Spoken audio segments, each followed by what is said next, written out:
Android फोनमध्ये अचानक calling screen बदलली आहे का?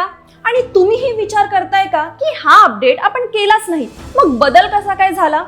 खरं म्हणजे हा बदल गुगलनेच केलाय आणि तो पण सर्व्हर साइड ऍक्टिव्हेशनद्वारे.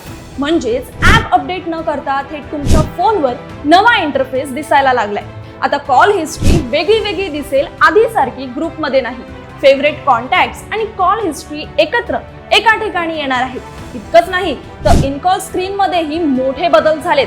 कॉल उचलण्यासाठी आणि कट करण्यासाठी मोठे गोल व आयताकृती बटणं आली आहेत. यासोबतच एक नवीन जेस्चर सिस्टम देखील ऍड करण्यात आली आहे, ज्यात स्वाईप आणि टॅप या दोन ऑप्शनने कॉल रिसीव्ह कट करू शकता.